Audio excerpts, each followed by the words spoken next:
하겠습니다. 네.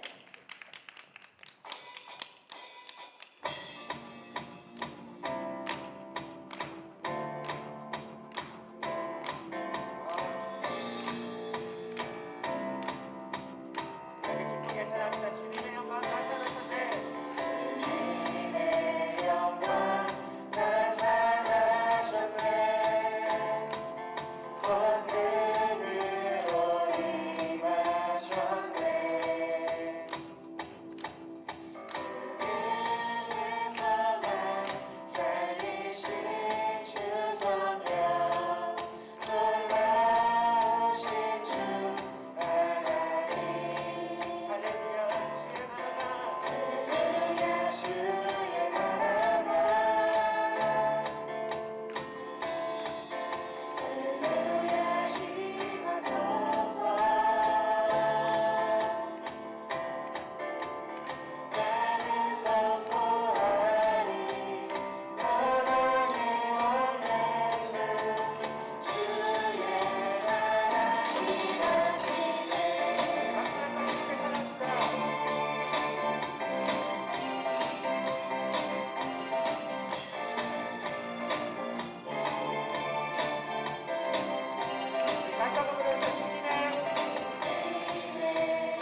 주역이 운행하시네.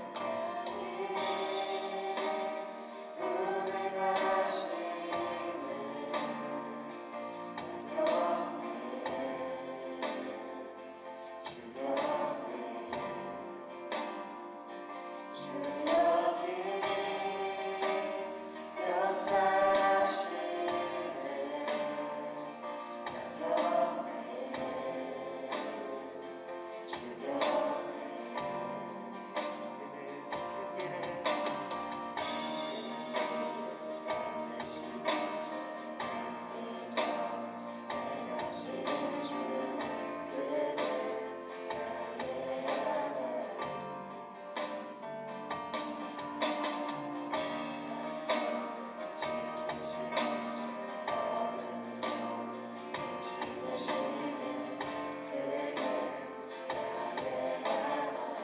우리만 만지시는 주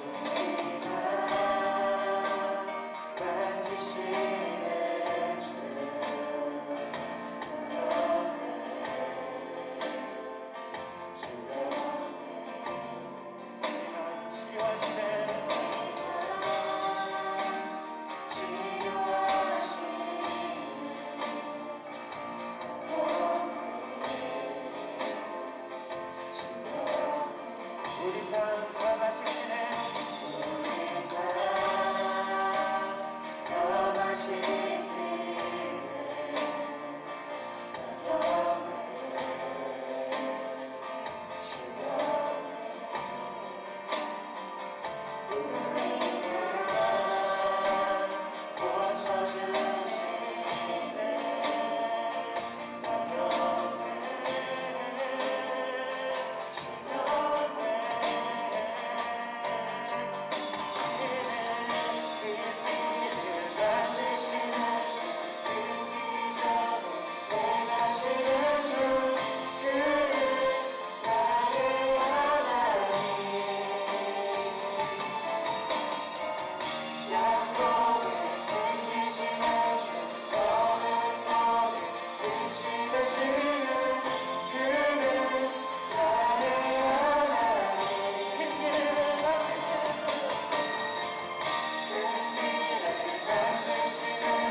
나의 주 하나님, 2021년 새해가 밝았습니다. 새해 소망과 희망을 안고 2021년을 출발하려 합니다. 상황은 여전하지만 하나님의 은혜로 살고 있음을 고백합니다. 코로나19는 여전할지라도 우리는 이겨내고 도전할 것입니다. 힘을 허락하여 주옵소서. 말씀을 부여잡고 다시 한번 일어서게 하옵소서. 새학년, 새학기를 준비하는 사랑하는 우리 학생들에게 용기와 희망이 있기를 원합니다. 도전하는 것마다 새 희망을 허락하옵소서. 또한 새로운 친구들과 새로운 선생님을 만날 텐데 원만한 관계가 형성되기를 원합니다. 소통의 문제가 원활하여져서 꿈꾸며 소망하는 목표가 이루어지는 한 해가 되게 하옵소서. 주님의 말씀을 묵상하는 우리 친구들 되게 하여 주시고 하나님을 믿는 믿음 안에서 구별된 삶을 살게 하옵소서. 삶을 소중히 여기게 하옵소서. 어려움이 있는 주변의 모든 사람들을 긍휼히 여기는 예수님의 마음을 허락하옵소서. 어수선하는 가운데 있지만 중심을 보시는 여호와 하나님을 의지하는 삶이 되게 하옵소서.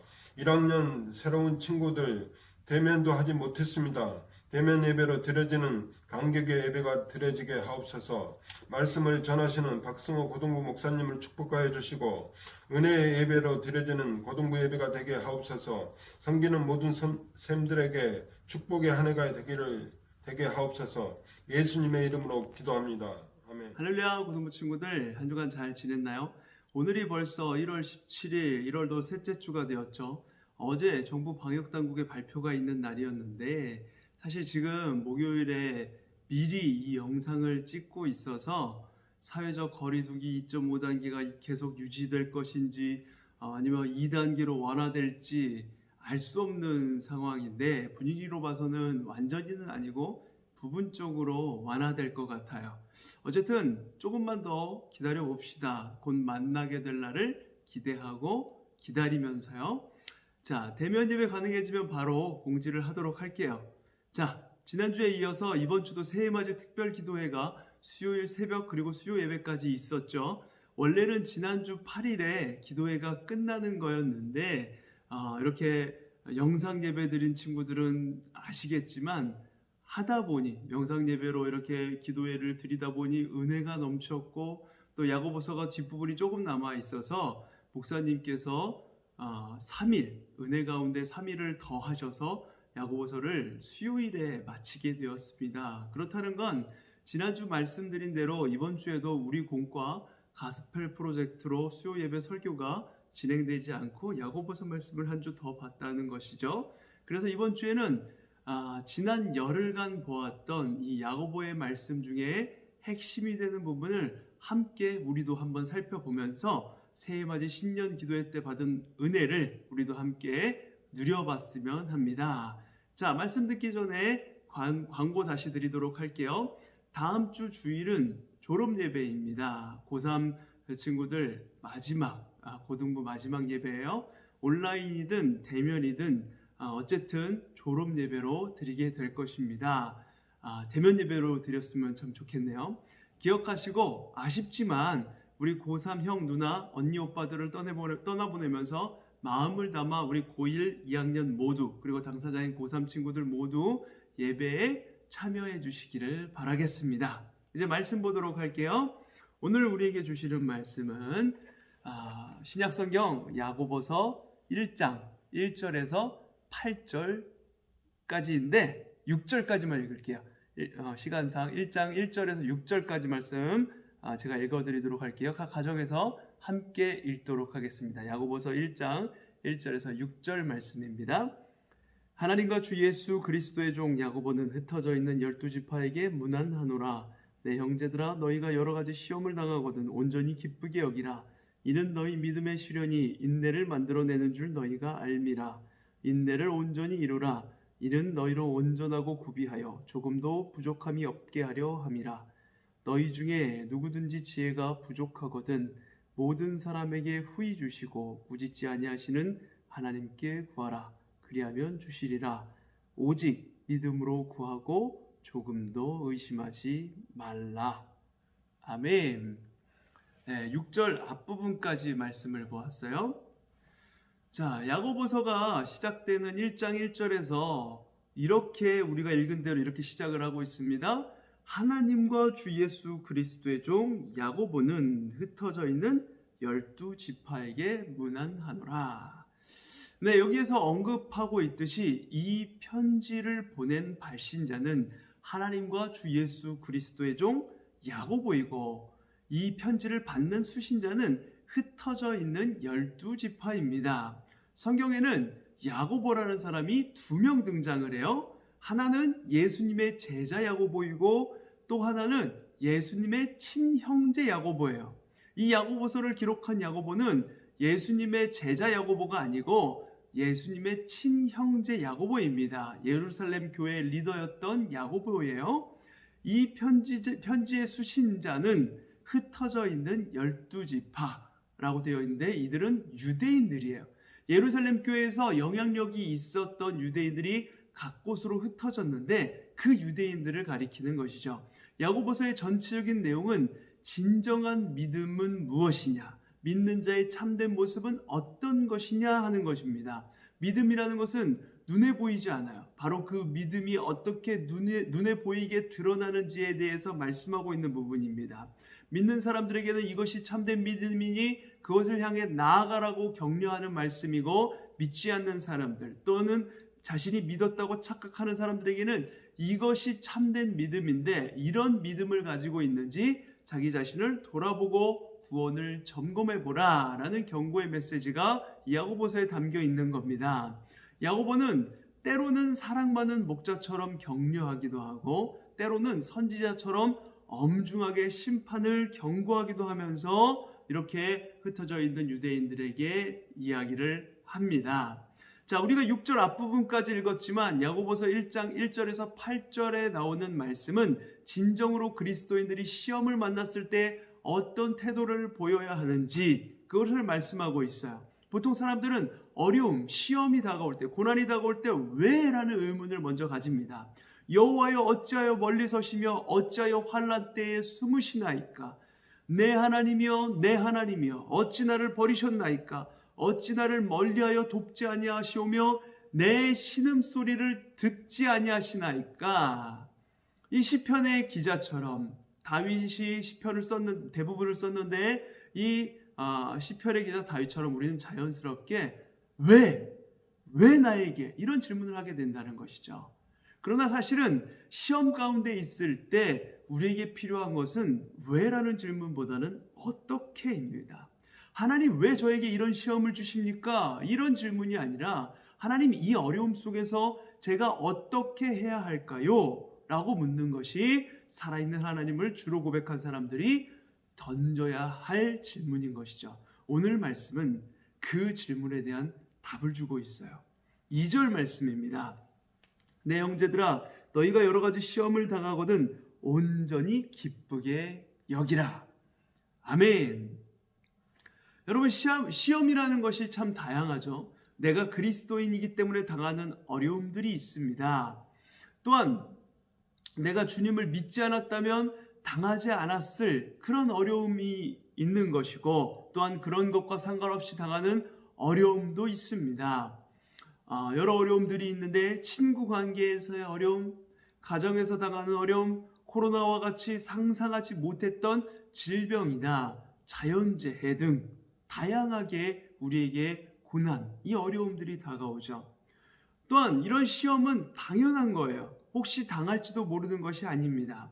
내 형제들아 너희가 여러 가지 시험을 당하거든, 이 말씀은 너희가 여러 가지 시험을 당하니 라고 번역하는 것이 더 정확한 번역의 내용이에요. 그러니까 이 말씀은 어떠한 가능성에 대해서 가정하고 이야기하는 것이 아니라 시험 당하는 것이 당연하다라는 것을 전제로 하고 있는 말씀인 것입니다. 너희가 여러 가지 시험을 당하니 온전히 기쁘게 여기라는 거예요. 당할지 말지 모르는데 혹시나 당하게 되면 기쁘게 여기라, 이게 아니에요. 당하게 될 것인데 온전히 기쁘게 여기라는 것입니다. 우리에게 시험은 당연한 것이라는 거죠. 우리에게 늘 시험은 다가오는 거라는 겁니다. 여러분, 이와 같은 시험은 인내를 만들어내요, 우리에게. 3절 말씀입니다. 이는 너희 믿음의 시련이 인내를 만들어내는 줄 너희가 알미라. 아멘. 진정한 믿음은 이러한 시험을 통과해서 인내를 만들어냅니다. 여러분, 무거운 것을 드는 것을 좋아하는 사람은 아무도 없겠죠. 집에서 무거운 거 들도록 시키면 짜증부터 나잖아요. 그런데 헬스장 가면 어떻습니까? 요새 헬스장이 코로나로 문을 닫아서 보기 힘들지만 보통 헬스장에 가면 무거운 거 드는 사람을 참 많이 보게 됩니다. 무거운 거 드는 사람 아무도 없고 엄마가 심부름하면 짜증나 이러지만 헬스장에서는 너도 나도 으쌰으쌰 기합을 내면서 열심히 무거운 기구를 든단 말이죠. 그거 똑같이 힘들 텐데 왜 그럴까요? 여러분, 근육을 단련시키려는 목적이 분명하기 때문에 그래요. 무거운 기구를 들면 근육이 따라오게 됩니다. 근육이라는 결과가 생겨나는 거예요. 마찬가지로 시험이라는 것이 참된 믿음에 찾아올 때는 인내라는 결과를 만들어낸다는 것입니다. 인내 속에 믿음은 단련되고 강해지며 또 다른 시험을 이겨낼 수 있도록 성장해 나가는 것입니다. 단 참된 믿음을 가진 자만이 시련의 결과로 인내를 이뤄낼 수 있는 것이죠. 거짓 믿음은 시험을 만났을 때 그의 믿음이 잘못되었다는 것이 드러나게 되어 있어요. 거짓 믿음은 인내를 만들어내지 못하기 때문에 그렇습니다. 베드로는 예수님을 부인하였죠. 여러분들 잘 알고 있는 내용이잖아요. 시험에 넘어집니다. 그러나 그는 다시 회복해서 주님의 제자로서 여러 사역을 감당하고 초대교회의 유능한 지도자가 됩니다. 반면 가룟 유다는 시험이 찾아왔을 때 어땠습니까? 베드로와 똑같이 넘어졌어요. 그런데 그 자리에서 다시 회복되지 못하고 다시 일어나지 못하고 멸망의 길로 갔습니다. 그 차이가 무엇일까요? 베드로와 가룟 유다의 차이가 무엇일까요? 참된 믿음에 있다는 거예요. 베드로는 참된 믿음이 있었기에 잠깐 넘어진 상황에서 다시 돌이켜서 일어설 수 있었던 것이고, 가룟 유다는 처음부터 참된 믿음을 가지지 못했기 때문에 그대로 주저앉았던 것입니다. 그럼 우리는 시험을 당할 때 어떻게 해야 하는 것일까요? 오늘 본문 말씀에서 몇 가지로 이야기를 나눌 것인데, 먼저 조금 전에 보았던 2절 뒷부분에서 뭐라고 이야기하고 있습니까? 온전히 기쁘게 여기라. 이 말씀을 다른 번역 성경으로 보면 그것을 더할 나위 없는 기쁨으로 생각하십시오 라고 이렇게 번역이 되어 있어요. 시험을 당했을 때 막연히 기뻐하라는 것이 아니라 시험 그 자체를 온전한 기쁨으로 생각하라는 것이에요. 온전하다, 이 말은 사랑이든 기쁨이든 그 무언가의 가장 높은 수준을 이야기하는 것입니다. 바로 기쁨 중에 기쁨, 더할 나위 없는 기쁨이 바로 이 온전히 기쁘게 여기는 온전한 기쁨이라는 것입니다. 어려움을 당하고 있는데, 그래서 원망하고 좌절해도 이렇게 모자란데 어떻게 그렇게 온전히 기뻐할 수 있는 것일까요? 왜냐하면 앞에서 이야기한 것처럼 시험은 언제나 우리에게 다가오는 당연한 것이고 여러 가지로 나타나는 것이며 그것이 또한 인내를 만들어내기 때문입니다. 그리고 시험은 우리가 주님의 모습을 더욱더 닮아갈 수 있게 도와주기 때문에 그런 것이죠. 여러분에게 가장 기쁨은 무엇입니까? 내가 가고 싶은 대학에 가고 원하는 회사에 취직하고 내 꿈을 이루는 것, 이것이 가장 큰 기쁨일까요?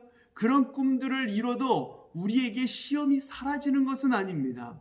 물론 여러분의 꿈 중요하고 그것을 이루어가는 것은 큰 기쁨이 될 테지만, 그보다 우리에게 가장 가치 있고 가장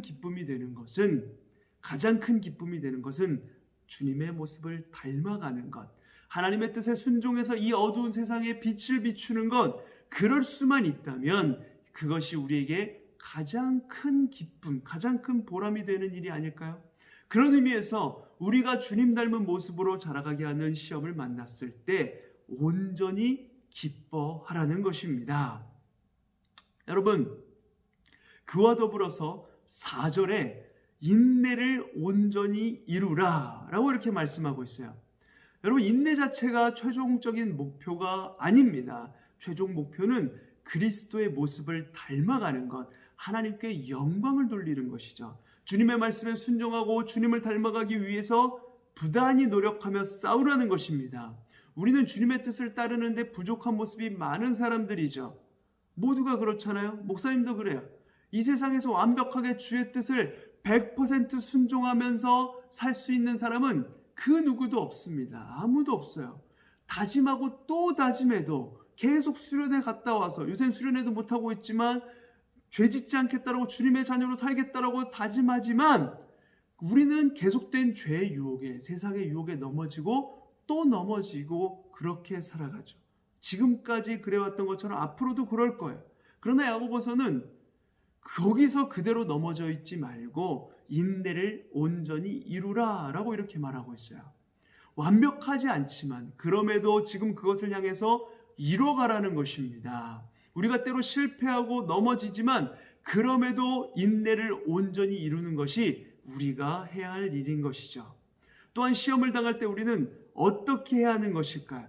세 번째로 지혜를 구하라 라고 이렇게 말씀을 하고 있습니다. 5절 말씀 우리 함께 같이 읽어볼까요? 너희 중에 누구든지 지혜가 부족하거든 모든 사람에게 후히 주시고 꾸짖지 아니하시는 하나님께 구하라. 그리하면 주시리라. 아멘. 주님은 왜 하필 지혜를 구하라고 하시는 것일까요? 시험을 이기기 위해서 의지도 있어야 하고 능력도 있어야 될 텐데 왜 하필 지혜일까요? 왜냐하면 이 지혜가 어려움 가운데서 승리할 수 있는 중요한 열쇠가 되기 때문에 그렇습니다. 키워드가 되는 것이요. 시험 중에 승리한다는 것 무엇입니까? 어떤 어려움이든지 그것은 우리를 죄로 유혹하는 부분이 있습니다. 하나님께서 아브라함에게 사랑하는 아들 이삭을 제물로 바치라고 하셨죠. 하나님께서 아브라함을 죄짓게 하시려고 유혹하신 것이 절대 아니지만 아브라함은 하나님께 불평할 수도 있었겠죠. 어떻게 그렇게 하실 수 있냐면 어떻게 얻은 아들인데 이렇게 힘들게 얻은 아들을 어떻게 하나님께서 그렇게 하실 수 있냐라며 하나님의 말씀에 불순종하고 죄를 지을 수도 있는 것이었어요. 그러나 히브리서 11장 19절에서 아브라함에 대해서 이렇게 이야기합니다. 그는 아브라함이에요. 그가 하나님이 능히 이삭을 죽은 자 가운데서 다시 살리실 줄로 생각한지라. 아멘. 여러분, 아브라함은 시험을 이길 수 있는 지혜가 있었던 것입니다. 시험을 이길 수 있는 지혜가 아브라함에게 이미 있었던 거예요. 말씀에 순종해서 아들을 드린다 해도 하나님께서 약속의 아들로 주신 것이 바로 이삭이므로 다시 이 이삭을 살리실 것이라는 그 믿음이 그에게 있었던 거예요. 이렇듯 시험에서 승리하기 위해서는 지혜가 필요한 것입니다. 하나님께서 우리에게 어떤 어려움과 힘든 상황들 속에서 주의 뜻을 발견하는 것, 이것은 하나님께서 주신 지혜로 가능한 것이죠. 시험 속에서, 어려움 속에서 우리는 바로 하늘로부터 오는 지혜가 필요한 것입니다. 우리 스스로는 그러한 지혜가 없기 때문에 지혜의 근원 되시는 하나님께 바로 이 지혜를 구해야 하는 것입니다. 모든 사람에게 후히 주시고 꾸짖지 아니하시는 하나님께 구하라. 자, 5절의 말씀에 나오는 이 말씀은 하나님께서 차별 없이 모든 사람에게 조건 없이 주시는 분인 것을 우리에게 알려주시죠. 그것도 후하고 넘치게 주시는 분. 아직도 이런 거나 구하고 있냐고 구박하지 않으시고 주시는 분이라는 거예요. 그 하나님께 나아가서 지혜를 달라고 구하시길 바랍니다. 그런데 그 하나님께 나아갈 때 단 한 가지 조건이 있습니다. 그것은 무엇이냐면 바로 그 하나님에 대한 믿음을 가지고 구하는 것입니다. 6절 말씀에 오직 믿음으로 구하고 조금도 의심하지 말라. 아멘. 오직 믿음으로 구하고 조금도 의심하지 말라. 이 의심하지 말라는 단어는 옳게 분별한다, 판단한다, 결정한다 라는 뜻이에요. 여러 가지를 저울질해서 결정하는 것입니다.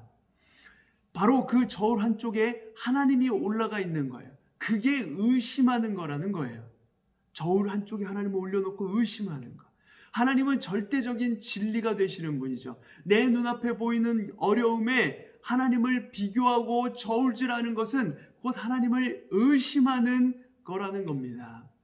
사랑하는 고등부 친구 여러분, 여러분의 삶에도 분명 여러 가지 어려움이 지금도 있고 앞으로도 있을 겁니다. 그 어려움 속에서 그 어려움이 단지 어려움일 뿐이라는 것, 그 이상도 이하도 아니라는 것, 그걸 늘 기억하시길 바라요. 크고 광대하신 하나님과 여러분이 처한 환경을 비교하지 마시길 바랍니다. 그것으로 인해서 하나님이 정말 살아계신가, 나를 사랑하시긴 하시는가 이렇게 의심하고 저울질하고 하나님을 한쪽 편에 올려놓고 이렇게 저울질하지 마시길 바랍니다. 오직 믿음으로 크신 하나님께 나아가 지혜를 구하는 여러분들 모두가 되시길 바랍니다. 우리는 모두 어려움을 당합니다. 계속해서 다양한 어려움을 당하게 될 거예요. 제일 큰 시험이 지나갔다고 생각해도 곧 또다시 더 큰 어려움이, 더 큰 시험이 다가오는 것이 우리의 삶인 것입니다. 코로나19 끝나기만 하면 아무 어려움이 없이, 아무 고난 없이 그렇게 살아갈 수 있을 것 같은가요? 그렇지가 않습니다. 코로나19 끝나도 우리 삶에는 여러 어려움들이 계속해서 다가올 거예요. 이 땅에서의 삶이 완전한 것이 아니기 때문에 그러하죠. 그런 어려움 속에 늘 불평과 불만하며 원망하면서 그렇게 살아가야 하는 것일까요? 참된 믿음을 가진 사람은 하나님을 신뢰함으로 지혜를 구하는 사람입니다. 주님을 더욱 닮기를 구하는 사람입니다. 여러분, 이것이 진정한 믿음의 모습입니다. 여러분, 우리가 지금 이 시기에 코로나를 지나며 또한 각자 개인적으로 겪는 여러 어려운 상황 속에 그러한 믿음을 증명해낼 수 있는 우리 모두가 되기를 간절히 소망합니다. 여러분, 하나님의 지혜를 구하고 그 지혜로 이 고난을 헤쳐나가는 저와 여러분 모두가 되시길 간절히 소망합니다. 기도하겠습니다. 크고 왕대하신 하나님, 주님의 크심을 우리 삶에 날마다 고백하기 원합니다. 우리가 지금 당하고 있는 여러 어려움과 고난, 코로나의 상황, 입시와 취업의 문제, 가정 환경의 문제, 경제적인 어려움, 그리고 친구 관계, 부모님과의 관계 문제 등 여러 문제 속에 그 문제보다 크신 하나님을 믿고 의심하지 않게 하여 주시옵소서. 고난 속에 참된 믿음을 가지고 하나님을 신뢰함으로 지혜를 구하는 우리 모두가 되게 하여 주시옵소서. 주님 닮기를 소망하는 우리 고등부 친구들 모두가 되게 하여 주시옵소서. 그래서 인내하기 어려운 상황 속에서도 믿음 가지고 지혜의 주님을 바라보며 인내를 온전히 이뤄가게 하시고 소망을 발견하고 주님으로 인해 기뻐하게 하여 주시옵소서. 이번 주간에도 눈이 많이 왔습니다. 한파도 지속되고 있습니다. 눈 피해 한파 피해 없게 하시고 주님께서 우리 친구들, 교사 선생님들 모두의 건강을 지켜주시옵소서. 아버지 하나님, 어제 정부 방역당국의 발표가 있었습니다. 녹록치 않은 상황이지만 바랄 수 없는 중에 바라며 기도하오니 아버지 하나님, 얼른 우리가 함께 만나 예배할 수 있게 하여 주시옵소서. 하루속히 이 코로나의 상황 완전히 종식시켜 주시옵고 우리 모두의 일상이 정상으로 되돌아가게 하여 주시옵소서. 이제는 길이요 진리요 생명 되신 예수 그리스도의 은혜와 성부 하나님의 다함없는 사랑하심과 성령 하나님의 내재 충만 함께 하심의 은혜가 여러 가지 시험을 온전히 기쁘게 여기며 인내를 이루며 주님께 지혜를 구하며 참된 믿음으로 나가기 원하는 모든 고등부 친구들의 머리 위에, 사랑하는 우리 고등부 교사 선생님들 머리 위에, 모든 가정과 교회 위에, 코로나 바이러스로 신음하고 있는 모든 이들 위에, 그리고 의료진들과 정부 관계자들 위해, 이 나라 이민족 온 세계 열방 위에 이제로부터 영원까지 함께 하실지어다. 아멘.